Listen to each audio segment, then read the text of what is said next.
Hey hunters, I'm still rank 1 global in Moco, and a question I see a lot right now is, iTzu, what are the best weapons right now in the game? So I thought we should take a look at every single weapon we have in the game right now and rank them based on their best or worst use cases they have in the game, like dojos, rifts, or just regular map farming.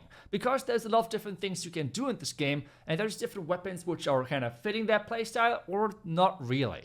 We're starting things off with the weapon which you unlock really late, which is the Buzzkill.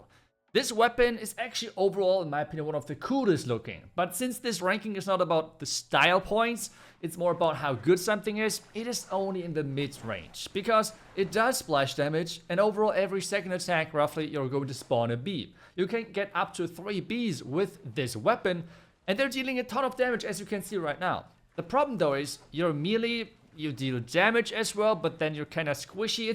It's a really weird state of like the weapon being cool and it's fun to play, but just not really that strong. The next one is the CPU bomb. It is really good versus a lot of like big groups, and in some dojos it's okay, but then there's other weapons which are just outperforming it. And let's be honest, such a big group of different monsters is not really that common. And versus bosses, it cannot even stun them. It is just overall not the greatest weapon, and that's why I rank it quite low. The next one is, well, the medicine ball, and oh my goodness. Those healing weapons right now are not good. Like, you have gadgets that are already healing, so you don't really need the healing. I mean, the best use case, I guess, is where you can use it versus bosses when you have a big wave of a big group of players fighting one boss and you can heal out of them. That's kind of nice, but otherwise, not a great weapon whatsoever, unfortunately. And then we have the next one, the baseball. The baseball is still quite solid, especially in the beginning, but it's falling off a lot later on, because there's just so much better weapons. It's a mixture between single target and splash damage, but again, those big group of monsters are getting more and more rare in the later stages, and you have more and more of those heavy hitting bosses. And versus that, you can see it right here, the single target damage is not the greatest. There's other weapons which are just outperforming it by so much. The next one might surprise you, but the portal is actually one of the strongest weapons in the game. I know people don't really know how to use it, but you can like literally get things like the priority dojo, for example, even a nightmare quite easily with the spray, with kiting, with everything. This is an insane weapon, and just to make it even better, it cannot get blocked by guards. That is right. The regular shots where like it's countering bows a lot, the guard, you can just go through that with the portal. And the bow is already the next weapon, and that right now is by far the #1 weapon in the game. The single point damage, it's crazy. How does it work though? Well, you're kind of having to attack quite a bit, and then you're slowly stacking up the attack speed until you have reached a point where your bar is full and you're going rapid mode. This is where your combination of like a sticker or in general attack speed is just disgustingly strong. And this right now, this weapon is pretty much used in most of the high level stuff right now. It's just so crazy strong. It's just, I don't know how to say it in any other words. It's just the strongest weapon right now in the game. Single target damage is just crazy. On top of that, if you're now wondering, okay, so what are you doing against big group of different monsters? Well, you can still change up those gadgets. You can go with rockets, you can go with the ice globe, you can use their gadgets to do splash damage. So those should be no problem. Talking about splash though, that is the next weapon, and this is the spinner. This thing is insanely strong, and it's getting used for most of the melee players, which means like melee weapon players at the higher level. One of the main reasons, again, is because you can get through the guards. As soon as you're spinning, you can deal damage to the guards, and that is an insanely important thing as you're getting higher and higher, because a lot of the rifts are going to use their guards to protect the later bosses, which you have to fight through. So you have to use a spinner to like turn them around and then use bow players to burst them down. But at the same time, while you're spinning, you can still stack your vamp teeth, which is really crucial to stay alive for any melee character out there. With that being said, we're getting to the next weapon, which is the Dagger. And the Dagger right now is, well, okay, before we get into the Dagger, let's quickly take a look at the Electro Fist. I'm sorry. So Electro Fist first, and Electro Fist is great in the beginning, but it's falling off kind of like the baseball bat. It's kind of like falling off a lot later, because if you have nothing to bounce, those Electro Fists losing value so much. And a lot of times it's just getting overshadowed so much by the bow. So I feel like if the bow wouldn't be as oppressive, The Electro would be ranked higher, but right now it's just getting outperformed by the bow in pretty much every single aspect. But now we're getting to the Dagger. The Dagger is, it's kinda, I think it's just not balanced right now. What do I mean by that? Well, take a look at this. You can literally turn invisible and let other monsters do the job for you.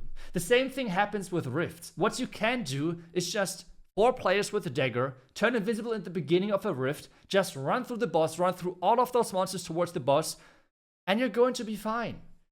This is just right now, in my opinion, kind of bugged. I think there should be non-invisibility areas on the map where you can't run through, and this would make it more balanced. But right now, I would call it like between bugged and broken, so that's kind of what the Dagger is. But let's move on. Next one, the next healing weapon. And this is really, again, kind of like the medicine ball. You don't really need healing as much. Those who are playing melee weapons like the spinner, they typically already bring the healing for themselves. And typically they can just survive out of the damage or just avoid the attacks to make sure that they're staying alive long enough. Missing out on damage in most of the rifts is crucial, so you can't afford bringing a healer right now. They're not dealing enough damage to come even close to the usefulness of other weapons. So this is why it's really low as well. The next one is the Toothpick. The Toothpick right now has the problem that it's overall really nice because it's really tanky, which means if you're using it, you're getting 20% less damage. And on top of that, every couple of attacks, you can like bounce and push everyone back around you. But again, compared to the spinner, you're doing way less damage. You're having problems to get through the guards. And this really gives only limited use cases. So again, it's that one category of weapons getting completely overshadowed by one dominant one, which is the spinner compared to, for example, the Toothpick. For example, the bat ball, like the baseball. So this is kind of the problem.